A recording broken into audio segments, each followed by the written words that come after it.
देखिए बायोलॉजी का chapter number 4 आनुवांशिकता वाले चैप्टर में हमने आपको कल कहाँ तक करा दिया था, वंशागति के जो लक्षण होते हैं उसमें मेंडेलीव का क्या योगदान रहा, उनका योगदान तक हमने करा दिए थे कि मेंडेलीव ने किन किन बातों की खोज की थी और किस पौधे पर अध्ययन किया था। तो मटर के पौधे पर उन्होंने अध्ययन किया था मेंडेलीव ने और 7 लक्षणों का पता लगाया।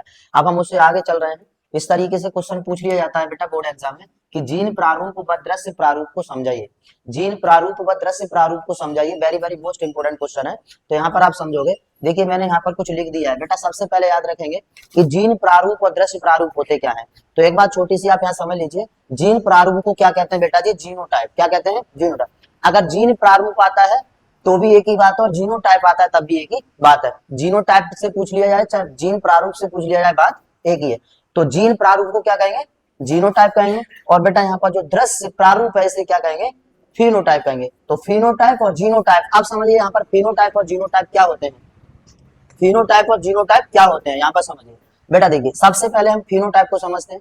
फिनोटाइप का मतलब है, सामने देखिए कि आपको जैसे कोई व्यक्ति दिख रहा है, जैसा भी दिख रहा है, मतलब बाहर से जैसे भी उसके लक्षण दिख रहे हैं वो क्या हो जाता है बेटा, फिनोटाइप हो जाता है। जैसे मेरे हाथ कैसे हैं, मेरा चेहरा कैसा है, मेरे कान कैसे हैं, मेरी आंखें कैसी हैं, मेरी नाक कैसी है और मेरी बॉडी की स्ट्रक्चर कैसी है, यानी कि बाहर से हम इन लक्षणों को देख पा रहे हैं, वो क्या है, फिनोटाइप है। समझ गए यहाँ पर सारी बात है कि रंग कैसा है, आकार कैसा है, रूप कैसा है, काला है कि गोरा है, ये सब बाहर से दिखने वाले जो लक्षण होते हैं वो कहलाता है फिनोटाइप, यानी कि दृश्य प्रारूप। तो इतनी बात आपको समझ में आ गई होगी कि दृश्य प्रारूप किसे कहते हैं। यानी प्रॉब्लम यहाँ तक। आगे बढ़ते हैं, अब देखेंगे बेटा जीन प्रारूप यानी कि जीनोटाइप। अब सीधी सी बात है, बाहर से दिखने वाले लक्षण क्या हो जाते हैं, फिनोटाइप, और अंदर से जो लक्षण होते हैं वो क्या हो जाता है, जीनोटाइप। मैंने लिख दिया यहाँ पर आनुवांशिक संरचना के अंदर जो लक्षण पाए जाते हैं। आनुवांशिक संरचना का मतलब क्या है बाबू, डीएनए।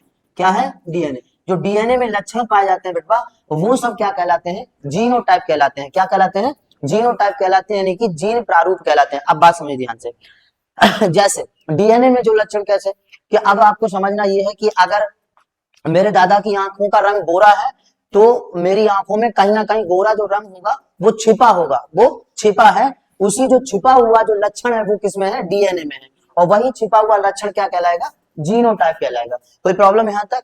तो सीधी सी बात है, जो छिपे हुए लक्षण है जो ना दिखते हैं, मैंने लिख दिया है ना दिखने वाले लक्षण क्या कहलाते हैं, जीनोटाइप कहलाते हैं, यानी कि जीन प्रारूप कहलाते हैं। तो जीन प्रारूप और यहाँ पर दृश्य प्रारूप आपको समझ में आ गया होगा कि जीन प्रारूप और दृश्य प्रारूप क्या होते हैं। कोई प्रॉब्लम यहाँ तक। तो पूरा आप इतना पहले नोट डाउन कर लीजिए, फिर इससे आगे अभी कराते हैं।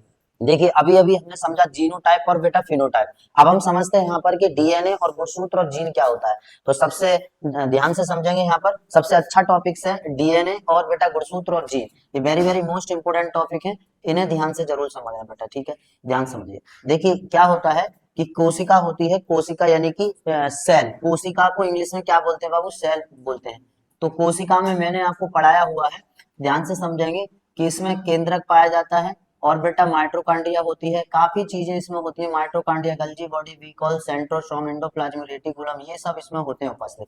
तो इसमें ये क्या होता है, ये इसमें कोशिका द्रव्य भरा होता है, ध्यान से समझना। ये क्या है, कोशिका द्रव्य। अब इसका जो न्यूक्लियस है इसमें पाई जाती है बेटा एक संरचना पाई जाती है, धागेदार संरचना।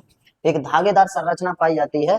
और जो धागेदार जो संरचना होती है न्यूक्लियस में, यानी कि इस केंद्रक में, इस केंद्रक में धागेदार संरचना होती है, वो हमारी गुणसूत्र की संरचना होती है। ध्यान से सुनना, क्या होता है, गुणसूत्र होता है। तो यहाँ पर मैंने ये स्ट्रक्चर पहले से बना रखा है, ध्यान से सुनना।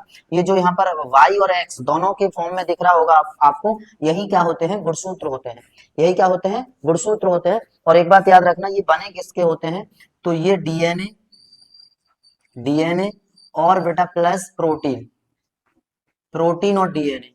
तो जो गुणसूत्र होते हैं वो डीएनए और प्रोटीन को मिलाकर बनते हैं। आपसे पूछ लेता है कि डीएनए और प्रोटीन को मिलाकर क्या किसका निर्माण होता है, तो गुणसूत्र का होता है। अब ध्यान से समझेंगे सर बेटा, ये अगर हम गुणसूत्र को थोड़ा सा पकड़ के खींचेंगे तो यहाँ पर जो आप स्ट्रक्चर लच्छेदार देख रहे हैं ये क्या है, जीन है। ये क्या है, जीन है। अब हम जीन को पकड़ के खींचेंगे तो ये सब क्या है, डीएनए। क्या है, डीएनए। क्या समझ में आया है, ध्यान से। गुणसूत्र को खींचेंगे तो जीन, और जीन को खींचेंगे तो डीएनए। अब डीएनए का ग्रुप जीन और जीन का समूह गुणसूत्र। क्या समझ में आ रहा है, ध्यान समझिए। डीएनए का समूह जीन और जीन का समूह गुणसूत्र। गुणसूत्र को खींचा तो जीन और जीन को खींचा तो डीएनए। यहाँ पर ये जो आप देख रहे हैं, ये आप एक यहाँ पर देख रहे हैं, एक जो कुंडली है यहाँ पर, यहाँ से यहाँ तक ये एक खंड जो है ये ही जीन कहलाता है बेटा, समझ गए। यही जो खंड है यहाँ पर देखिए बारी बारी से जो छोटे छोटे छोटे छोटे लच्छेदार जो खंड हैं ये पूरा क्या है, जीन है। जब इसे खींचते हैं तो ये किस में बदल जाता है, डीएनए की संरचना में बदल जाता है, समझ गए यहाँ तक। तो ये जो खंड होता है ये खंड सब क्या कहलाता है, जीन कहलाता है। इतना सा समझ में आ गया होगा, यहाँ पर आप समझेंगे। तो अब इससे आगे ध्यान से समझेंगे, एक बात और समझ लेते हैं, जो डीएनए की संरचना होती है बेटा, जो डीएनए की संरचना है, डीएनए की संरचना पूछ लेता है कि डीएनए की संरचना कैसी होती है, तो याद रखेंगे द्विकुंडली। कैसी होती है बाबू, द्विकुंडली। डीएनए की संरचना कैसी होती है, द्विकुंडली होती है, ये आप याद रखेंगे, द्विकुंडली जैसे आप यहाँ पर देख रहे होंगे, ठीक है। टू हेलिकल, टू हेलिकल का मतलब होता है द्विकुंडली, ठीक है। इतना आप समझ में आ गया होगा कि डीएनए क्या होता है, जीन क्या होता है और गुणसूत्र क्या होता है। आगे हम डीएनए की फुल फॉर्म को समझ लेते हैं, डीऑक्सीराइबोन्यूक्लिक एसिड, डीऑक्सीराइबोन्यूक्लिक एसिड यानी कि अम्ल, डीऑक्सीराइबोन्यूक्लिक अम्ल, तो ये होता है डीएनए की फुल फॉर्म। तो आपको इतना कुछ समझ में आ गया होगा, तो आप इसे नोट कर लीजिए, ठीक है।